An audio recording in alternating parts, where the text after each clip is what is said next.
du prophète a demandé un jour au prophète en lui disant: ô envoyé de Dieu, j'ai deux voisins, auquel des deux dois-je faire un présent, c'est-à-dire un cadeau? Et le prophète répondit: à celui dont la porte est la plus proche de la tienne. Comment on fait aujourd'hui? Je discutais avec notre ami qui est présent dans la salle aujourd'hui et qui est prêtre et qui a travaillé en Algérie pendant des années, qui est enseignant en même temps.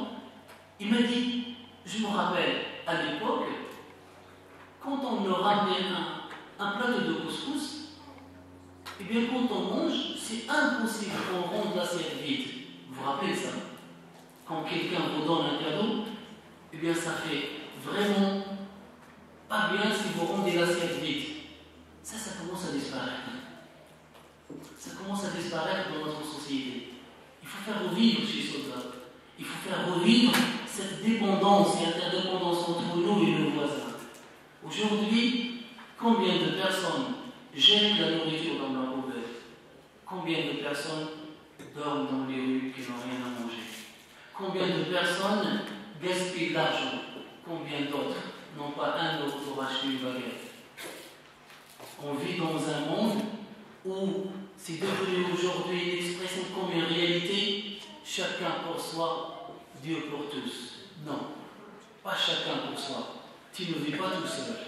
Nous sommes là, nous devons prendre en charge nos voisins. Nous devons, et c'est bientôt la fête du voisin, alors montrer qu'on est des pratiques qu'on va pratiquer, on va participer à cette fête, on va aider nos voisins, on va aider ceux qui sont dans le besoin. La miséricorde envers les animaux. Dieu dit dans le Coran: وَمَا مِن دَابَّةٍ فِي الْأَرْضِ وَلَا طَائِرٍ يَطِيرُ بِجَنَاحَيْهِ إِلَّا أُمَمٌ أَمْثَالُكُمْ. Il dit: nulle bête marchant sur terre, nul oiseau volant de ses ailes n'est qu'une communauté comme vous.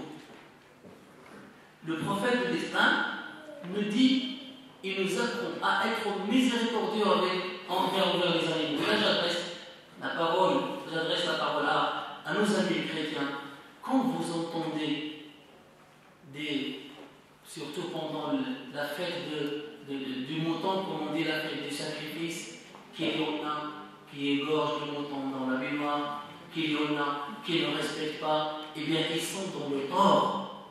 Ils sont dans le tort. Nous n'avons pas le droit. Vous savez, en islam, il est interdit d'égorger une bête devant une autre bête. C'est interdit. Même ce qui se passe dans l'abattoir.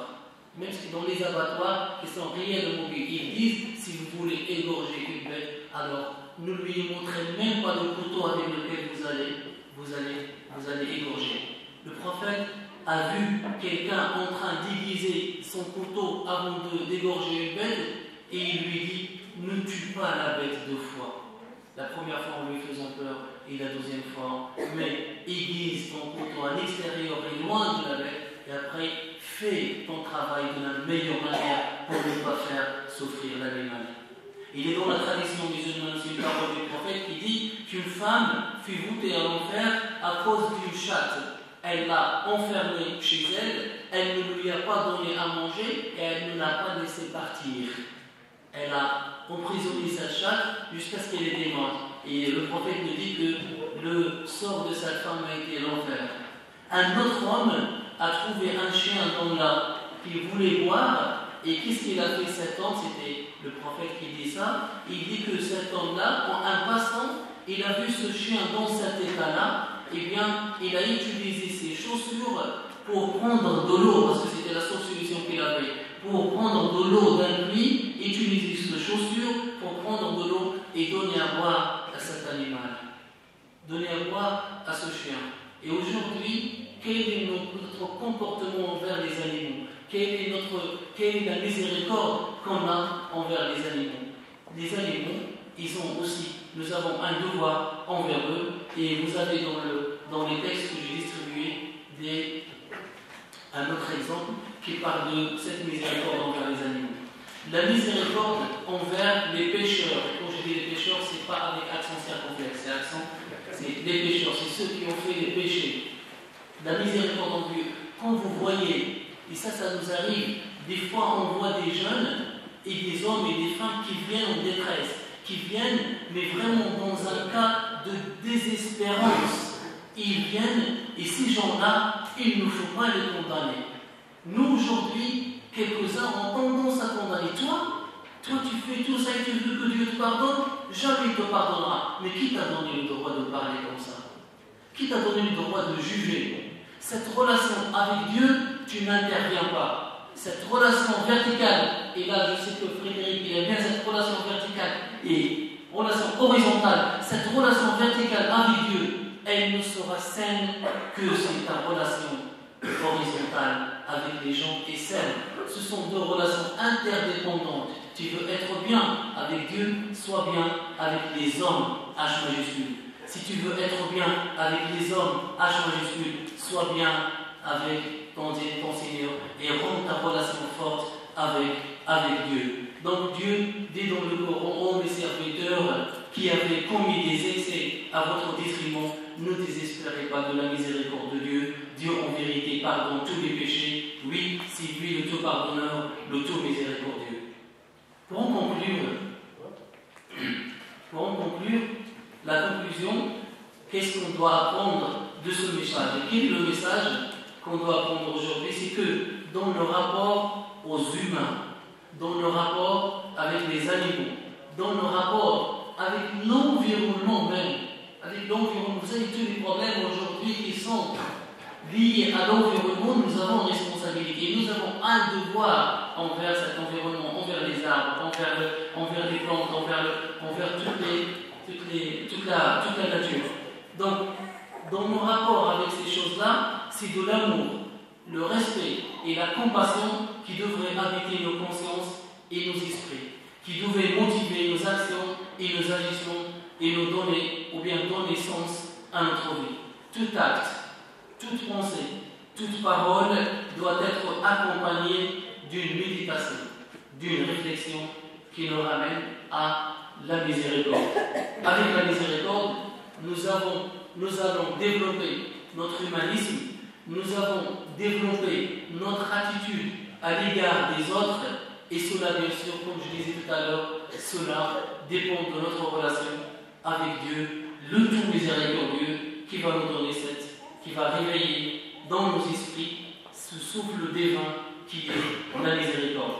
Vivre la miséricorde, c'est quelque chose de très beau. Essayez-le et vous allez voir. Vivez la miséricorde et partagez-la avec les autres.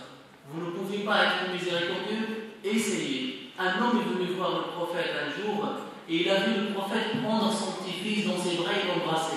Et ce bédouin-là qui venait de la campagne, il lui dit: vous embrassez vos enfants? Il lui dit oui. Il lui dit: par Dieu au prophète, j'en ai 10. Je n'ai jamais pris un dans mes bras. Jamais. Et au prophète de lui dire: qu'est-ce que tu veux que je te fasse si Dieu a enlevé de ton cœur cette miséricorde? Et je termine par cette chose. Si le minimum qu'on peut donner, on essaye d'être miséricordieux avec les gens, avec nos amis, avec notre famille, avec les musulmans, avec les non-musulmans, avec les non-croyants, on essaye d'être miséricordieux. Si vous trouvez quelqu'un qui n'est pas miséricordieux, offrez-lui de la miséricorde. Et je termine en vous lisant cette belle poésie de Raoul Fellereau. Il y en a parmi sûrement que vous le connaissez, qui le connaissent. Un sourire. Tu ne peux pas donner, donne un sourire. Un sourire ne coûte rien et produit beaucoup. Il enrichit celui qui le reçoit sans accomplir celui qui le donne. Il ne dure qu'un instant, mais son souvenir est éternel. Personne n'est assez riche pour son passé et personne n'est assez pauvre pour ne pas le mériter. Il crée le bonheur dans le foyer. Il soutient les affaires. Il le lucine sensible de l'amitié et de l'amour. Un sourire donne du repos à l'être fatigué. Un sourire donne du courage au plus découragé.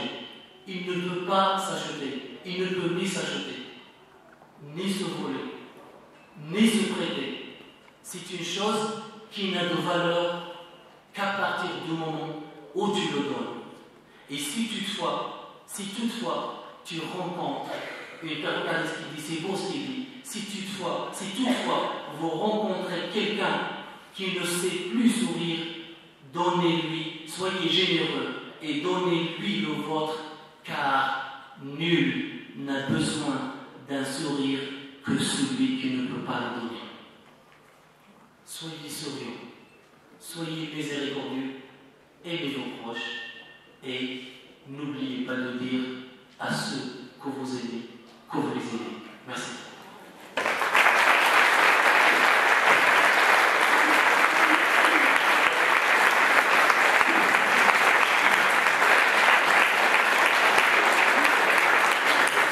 Merci Ibrahim pour cet éclairage et ce regard sur les miséricordes. Et puis, c'est un champion parce qu'il n'a même pas atteint les 40 minutes et il a même permis de faire des digressions. Merci beaucoup. Alors, nous allons avoir notre temps de prière de 10 minutes. Comme je le disais tout à l'heure, à droite de ce bâtiment, à l'intérieur, à gauche pour certains, et à droite pour moi, effectivement. Merci. Donc, la communauté musulmane peut aller vers là où elle souhaite prier. Et concernant les chrétiens, au fond, à l'entrée, ceux qui le souhaitent peuvent aussi aller prier. Donc, on se retrouve ici dans cette salle à -25, à 21h35.